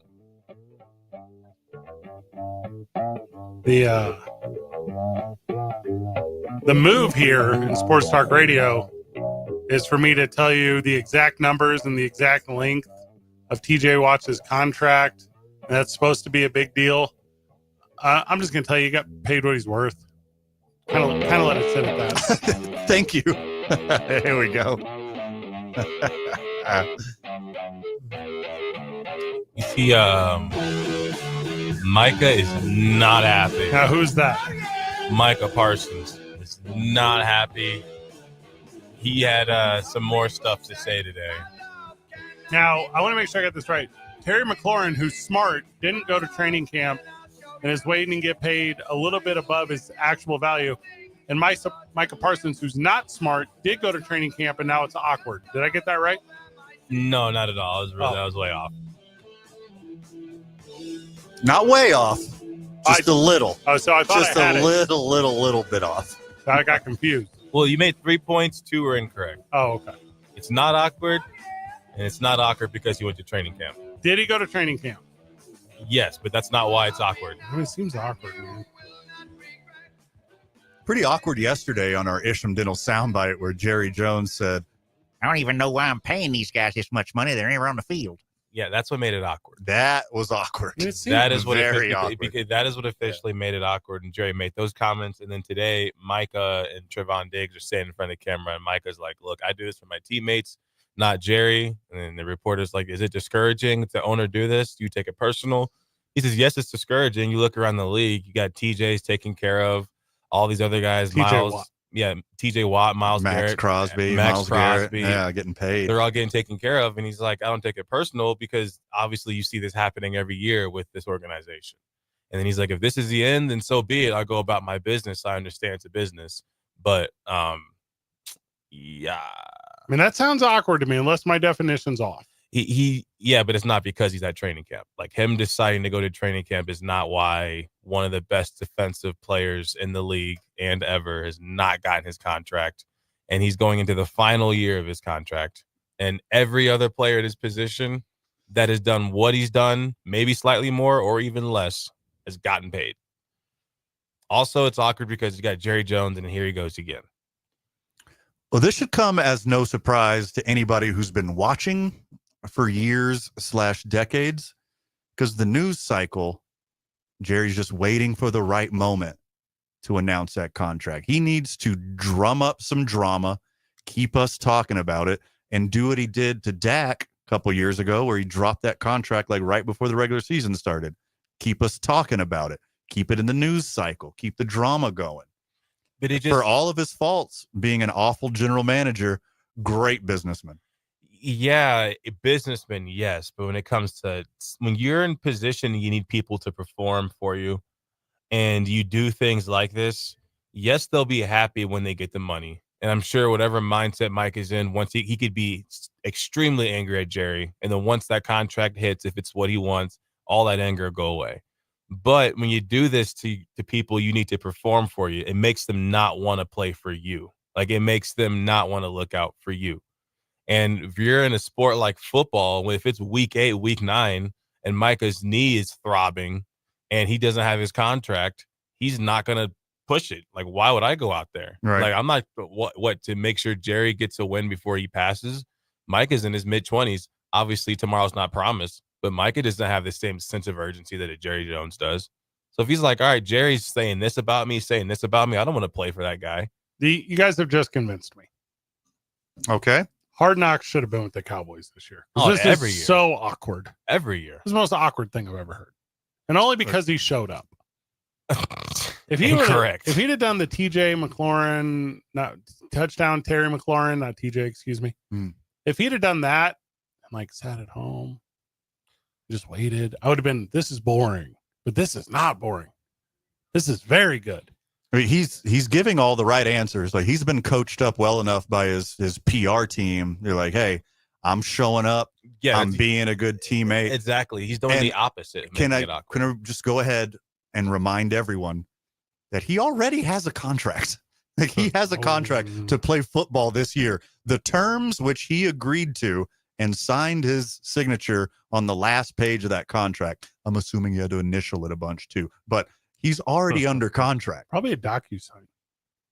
Can you? Yeah, a lot of DocuSign. A lot of stuff. DocuSign. I think they do it in person. Like, it's fun, wedding. Take a little for picture, sure. especially for some. Give them a giant check. You know, do the whole thing. Yeah, the whole thing. Now, if I recall, okay, Jerry Jones told everyone about Dak Prescott's contract like 5 minutes before a game one time. Yeah. So, like, I mean, he's a man of theater. For sure. The man of theater. Yeah, he knows what he's doing. That's what Micah says. I mean, he's like, I don't take it personal, but he's like, it's just irritating. Also, I feel like if he wasn't there, it'd be very, very, very, very, very awkward. It'd be even worse because it's like, all right, Micah's out. He's not showing up. So then you're dealing with a situation where you got Micah not getting reps, playing the game of chicken with a man, Jerry Jones, who we just saw take it all the way up until the morning of the opening game. So at least he's there, but it's terrifying because one wrong step.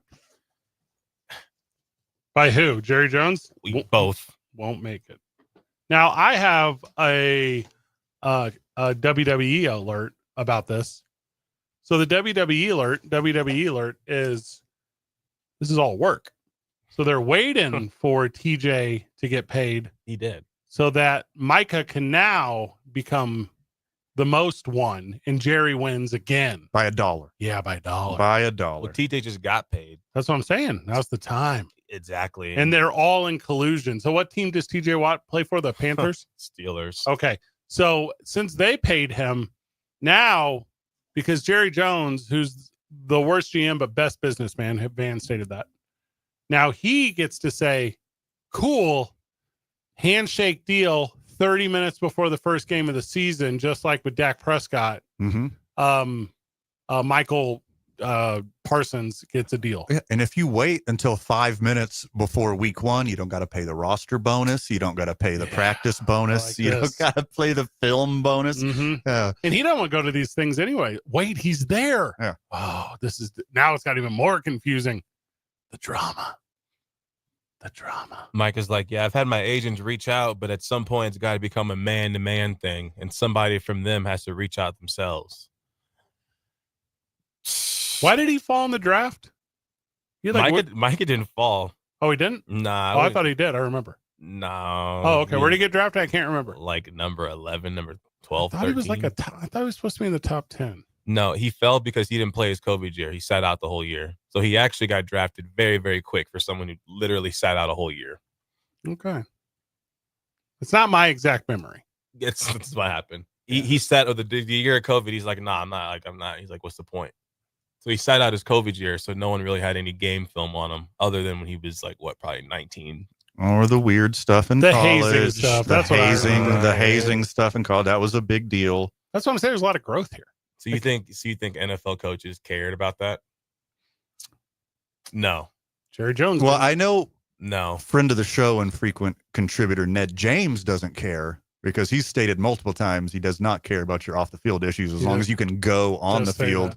And I know a lot of people think the same way, especially if money is on the line. Yeah. That's why Antonio Brown was signed until he pushed it too far. So I think if you ask any NFL scout what hurts worse, hazing allegations or sitting out a whole college football season, I think common sense says it's probably sitting out a football season, especially since a rookie coming into an NFL locker room is not going to be hazing NFL grown men who have kids. Probably not. Yeah, we don't know. So we'll go with the reason why the scouts at the time were saying it's hard to evaluate this guy because he hasn't played in a year. Yeah. We tried looking at him, but it was a little hazy. That's what they said. Yeah, it's a good one. What do you think his favorite kind of IPA is? Oh, hazy IPA. It's got to be hazy. Got to be hazy. I don't drink IPAs because I don't cuff my pants. Mm-hmm. It's like a cuffy pants move. Okay. Your beard is a reasonable length. Correct. Yeah. Yeah. Mm-hmm. Mine's man makeup. It's Yeah. not my personality. Well, I'm excited for Theodore James Watt, as he has now got the money. His name's Theodore. I don't know, but I'll say that the next. Theodore James. You completely just made that up. Yes, That's crazy. 100%. But I do believe that the next announcement for Michael Parsons will come whatever day opening day of football is, July 31st, I guess. That day is the day, and it'll be right before the kickoff of whatever that Thursday night game is. Yeah. Yeah. Hard agree. Yeah. They'll say they already have a deal in principle. Mhm. They're doing it for the shine. Yeah. And he's about if TJ Watt is $123 million or wherever he is, then Micah Parsons is 125. No, he's that plus $1. TJ Watt and $1. Or you can pull a DAC or a CD and just get like more guaranteed, but not more over the course of the contract. It might be one of those. All those things too. Get as creative as you want. I don't think Hendrickson he did get paid, didn't he? Now who's that? The guy from the Bengals, so they're also holding out on. He's holding out. Did he get paid today? I think he's still holding out. The rookie? No, the other guy. They're stud defensive end. It says Bengals star rusher leaves Cincinnati as training camp begins. That could be a couple guys. That's CBS. It is a couple guys. Yeah. This one's on Hendrickson. It's Trey Hendrickson and not Shadur Sanders. By the way, this guy's got the worst football swag, Hendrickson. He's just got long sleeves, no gloves. Well, he's not trying to get the equipment fine. You know that dude standing on the sideline. Yeah, he hasn't got paid yet. He can't get fined. No, yeah. not with that salary. Now the compliance guy will get you. No gloves playing D line is crazy. Well, so the trick of you don't want anyone to see the whites of your knuckles. Hey, dude, I get it. I don't wear a glove when I golf. Same thing.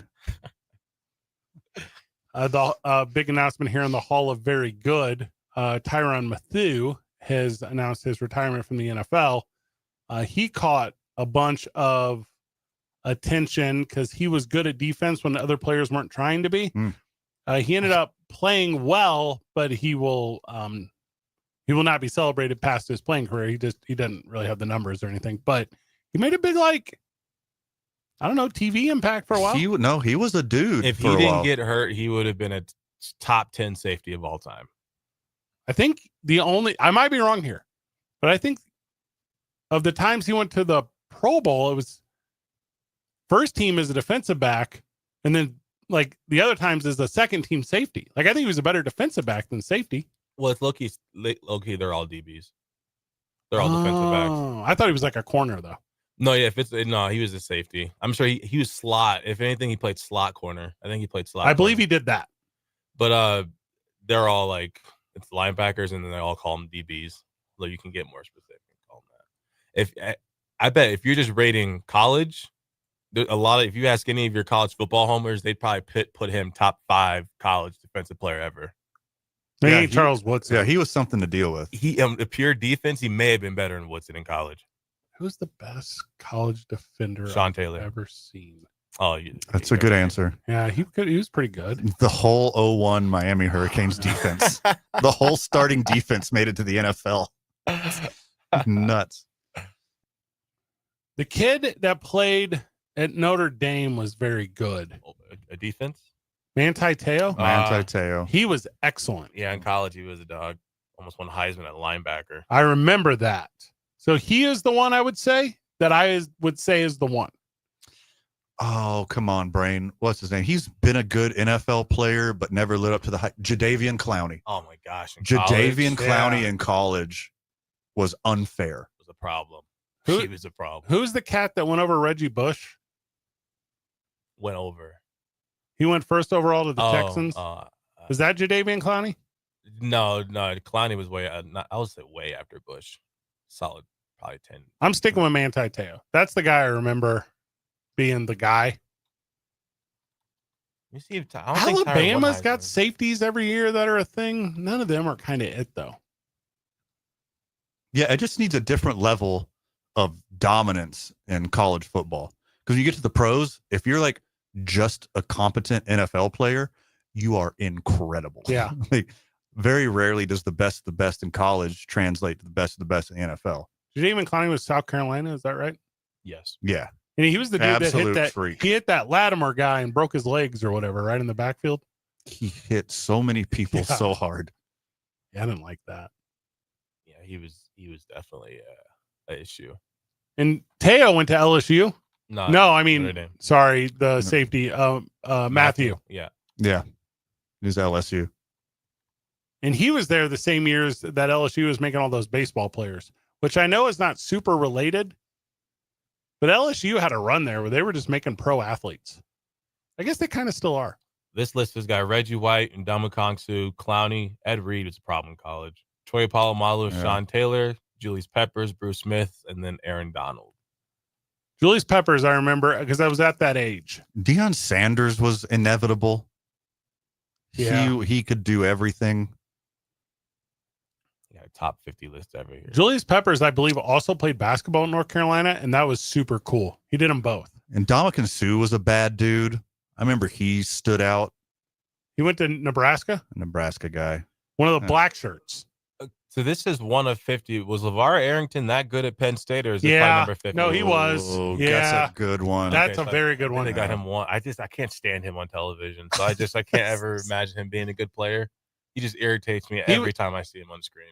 Do you remember like Paul Pawlowski and all those guys? Mm. Like there was a period there when Penn State was just cranking them out. Yeah. We got a short one before Sue Sean joins us. It's 2 Men on 95.9 FM and AM 610 Day Sports Animal.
Welcome back to Two Men On.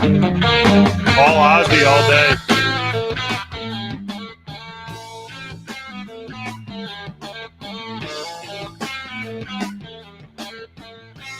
Josh Sushan joins us in just over 5 minutes.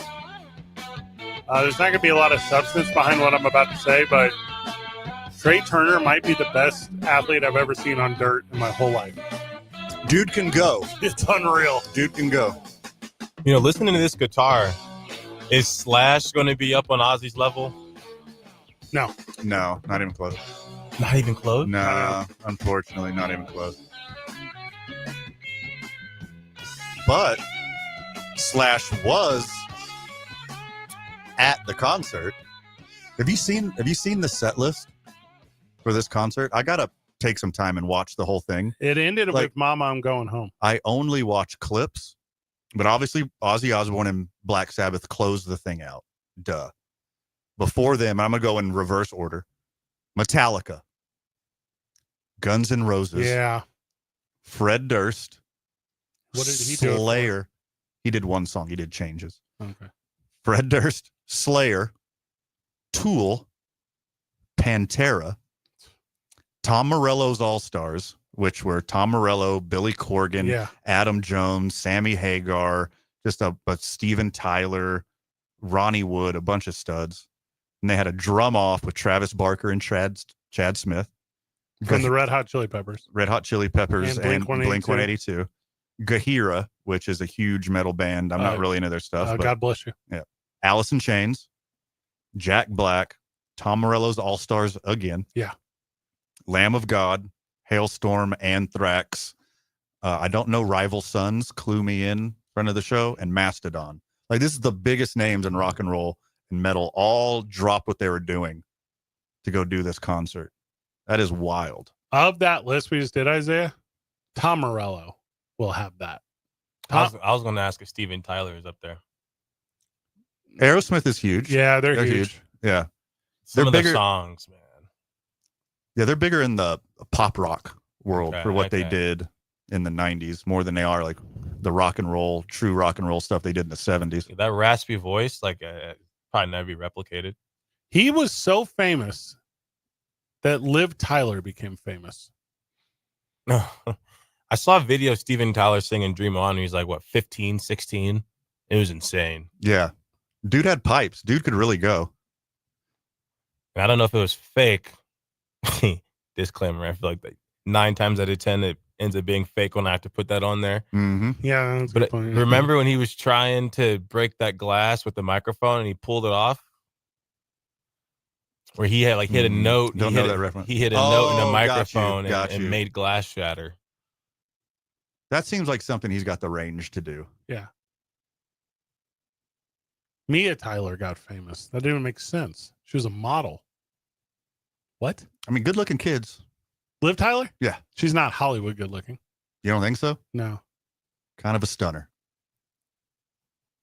Like when she was Gracie and she was saying goodbye to Harry because he had to fly to that asteroid. That wasn't a pretty cry. Wasn't a pretty cry. Okay. Well, she's probably really upset because they were sending oil drillers from West Plano instead of astronauts. They should have sent astronauts. They should have taught astronauts how to drill instead of drillers how to be astronauts. It's one of the dumbest plot holes in Hollywood ever. Possibly the worst movie I've ever seen. It's bad. There's a scene in Armageddon, Isaiah. I know we have to go to break. Where halfway through, no, 3/4 of the way through, they just introduce this comedic relief who is a Russian cosmonaut, of course, named Yuri, because gosh forbid they have any other name. Right. Was Boris taken? And they are the voice of the audience in the film. And it is as cumbersome as any late edition character to any film in the history of the world. It was so bad. Well, the only way to recover from that is to sit down with Josh Sushan when we get back from the break. It's 2 Men On, 95.9 FM and AM 610, the sports animal.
Welcome back to the program.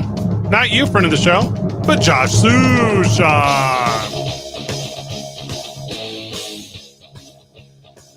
I was just letting little Aussie play out there before I. No, smart. Oh, yeah, let it bleed. You gonna do a lot of Black Sabbath references tonight? No, because I don't want to do them incorrectly. Yeah. And, you know, I'll be honest, I respect his career, but I'm not really a Black Sabbath fan. Oh, no. Understood. I would do this one. I would go round and third and Mama, I'm coming home. I would do that one. Outside of that, I don't know what else I could do. That's Aussie. That's not Black Sabbath. Close enough. All right. Fair. Isotopes are in Salt Lake. They're playing the Bees. It is the second half of the season where both these teams are looking to finish strong. Josh, give us a preview of the game tonight. Well, let's see here. You got, really, to me, the story is I'm not in Salt Lake City. We are in West Jordan, Utah. This is a brand new ballpark. Oh. It's called the Ballpark at America First Square. We are 22 and a half miles southwest of downtown Salt Lake City. It is brand new. It just opened in April. There's tons of construction that's going on all around the ballpark still, not for the ballpark, but in the developing area.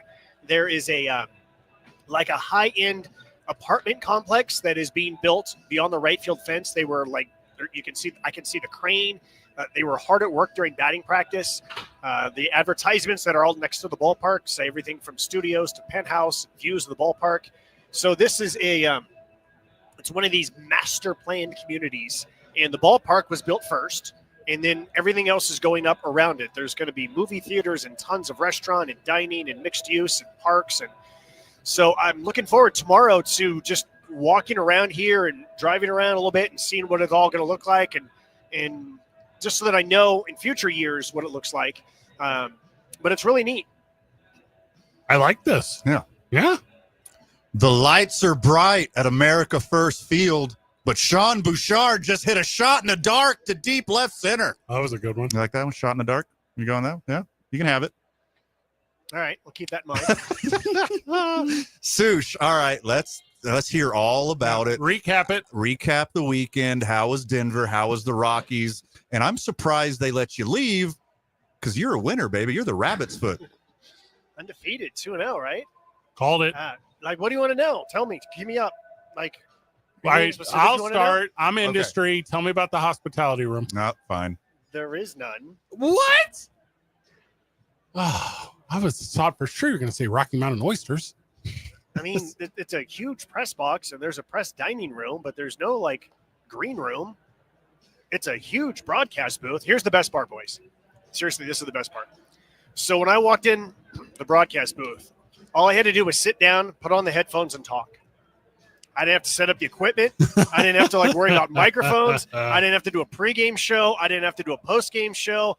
I did not get the opportunity to talk to the boys and a crosstalk. I didn't have to do anything. All I had to do was just broadcast. I didn't have to go make sure that sponsors are all right, like all of the different things that you do in the minor leagues. And hear me out, boys. I mean this in all sincerity. It's supposed to be different in the majors. Yeah, right? Yeah. You work in the minors, you do a lot of different things. That's the way it's supposed to be, so that you appreciate it even more when you're there. And it was a blast. It was everything I was hoping it would be and more. It's incredible when you're calling a game and there's 37,000 and then 43,000 fans, and you've got an audio engineer who's just like amazing and mixes it perfect. And we've got everything about it was just, again, it was just ideal. So at Isotopes Park, Rio Grande Credit Union Field at Isotopes Park, of course, you have your comfy little setup. It's been your booth for years now. Did you take some little pieces of your booth to Denver to make it feel more like home? I brought the most important thing. That's my egg timer. It's my egg timer. Yeah. Score. Got this green. It's green. So it's more of a sand timer, I guess. It's green and it's 2 minutes. That was the most important thing that I brought with me. Got to say the score. You're on radio. People can't see the score box. Say the score over and over. So what I heard was he did not bring his picture of me and you, That's what I Fred, heard. up to Denver. It's a bummer. Did not. Because you're scared it's going to blow over again. You didn't want to hurt it. That's Smart. Yeah, that's why. Totally. Yeah. Now, was there a difference after MSN ran their story on you in the outreach from your friends and fam? MSN. What's MSN? MSN.com ran a really nice story on you. You didn't see Did they this? really? Are you being serious? I love No, I'm this. serious. I did I not love know this. this. So Oh much. yeah, it was awesome. MSN did a story. I know that awful. So I got a text yesterday, and someone sent me a text that said, "Hey, congratulations on your story and awful announcing." And I went, "Oh gosh." Right? Because if the website is awful Yep. and announcing, and someone is congratulating me, I was thinking that he's like, "Welcome to the club. You just got destroyed by awful announcing." Oh, As it turns out, that was not the case. It was a very straightforward story. Wait, there was a story. I'm totally serious. There was a story on MSN.com. Yeah, it's like really nice. Like I thought I'm first of all, let me apologize because I thought you were aware of this because that's a huge news outlet and they super put you over. Well, I didn't talk to the reporters, so whatever they did was, and that's whatever, to each their own. So I'm unaware of this. I'm grateful for the story that QE did and that KOAT did and Jeff Grammer on his What's Up at the 505. Yep. So I'm aware of those, but I was not aware that MSN did something. Well, you're that guy. So there you go. Okay. Just It's another really- day. here's the thing. Another day Here's- in the industry. Here's the thing. I am used to telling other people's stories, not being the subject of the story, and so it's uncomfortable. That's not uncomfortable. That's not the right word. It's just I'm used to telling the story, and I don't want to make it seem like look at me, but at the same time I want to like let people in and kind of come along for the ride, especially people who've known me for a super long time, and so like when it comes to like doing media, it's like, okay, I'll do it, and I'm great, but I still like I like telling other people's stories better. There's something really fun and important about allowing others to celebrate you. I think that's why you share your birthday cake, right? mm-hmm. So Yeah. for KOAT and KRQE and us, and I know the morning show was super excited. I know KKOB talks and obviously awful announcing MSNBC. Yeah, there's a lot of people proud of you, and if you can take anything away from this, if there's a little bit of humbled attention, say you are a very talented friend and you did an excellent job in broadcasting the Rockies to 2 wins in your time up there. Thank you. I talked to Winton Bernard a few days before Nice. going, and and I actually thought a lot about Winton and how long he waited and how he handled all suddenly becoming like. I remember him telling me that he seriously got like 10,000 direct messages on Instagram. Right, it was So like sweet. that. It was that many, and what it's like to go from a mostly anonymous minor league player, and then all of a sudden you were on every single website, every single newscast in the country, right? And where they're seeing you in this really vulnerable but sweet moment where when you're on the phone crying as you're telling your mom that you're going to the major leagues, and just talking to him about and thinking about how he handled it, how he allowed people to come along for the ride without really changing who he was. And so that was really helpful talking to Winton. Some great moments. Obviously, we've said it multiple times, won both games that you called, but that monster dong by Jordan Beck was the one that really caught sweet. fire on the internet. How did it feel to have like such like a viral moment?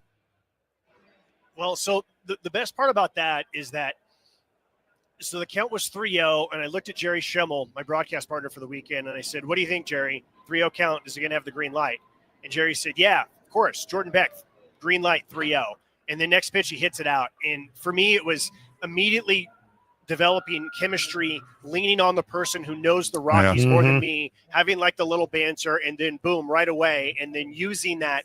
Yes, you better believe he's got the green light 3 or whatever it was that I said. And so the setup for me, to me in broadcasting, it's not just about the moment. It's the setup that gets to the moment. And so that's what made me proud, is being able to connect with Jerry immediately. And then I felt from that point on, I mean, here's the other thing. Jerry Schimmel in an industry where there's so many egos could not have possibly been more welcoming, friendly, helpful. I could tell from immediately that he wanted me to succeed, that he was doing things that he would not normally do in order to put me in the best position to succeed. And so being able to establish that rapport with him right away is what I was not nervous at all, boys. I swear to you, I was not nervous at all. But after that home run, that's what made me just like really just like lock in and go, all right, here we go, man. It's just baseball. I've done this 2,000 times in my life. Love everything about it. Ice Topes play baseball tonight. They're in the Pacific time zone, so it'll be a late. No, Oh, that's we're not. in Mountain, Utah, baby. Sorry. I mean, well, they choose to start a little later. Oh, than yes. up there. So when you said West Jordan, I thought, well, that's got to be, they must have their own pre-planned times. I have no excuse here on this one. Dakota Hudson's going tonight. I talk about him a lot. I'm a big fan. He spent time in the Cardinals organization, so it's going to be a fun game to broadcast. You got Pilo on the pregame? Yes, got Pilo on the pregame. I spent most of the time asking him, what did I miss? Tell me what I missed. Oh, that's a good bit. Yeah, I like that. That's super smart. That was good homestand while you weren't here. It was the super fun charity softball on Friday night that brought the peoples out. It was a celebrated night, Sure. couple celebrated nights over the weekend at Ice Park. Right on. I love it. Let's go. Josh, thank you. You're welcome. Thank you. Isaiah in the production booth. Didn't get a chance to, but I'm also very happy for Josh. Just one of those humble guys, you know? Yeah. Well, I noticed Deserved. you doing all the pregame work for the baseball game because Kalina was late. So good job on that. Thank you. Van, final words? Oh, my goodness, my friend. Too much for the time allotted, especially with Sushan. I have so many more questions for him. Anything that we didn't cover, check out tomorrow morning on the opening drive with Jeff and JJ. Good job, everyone. Keep breathing. See you at the Duke store tomorrow, Burke.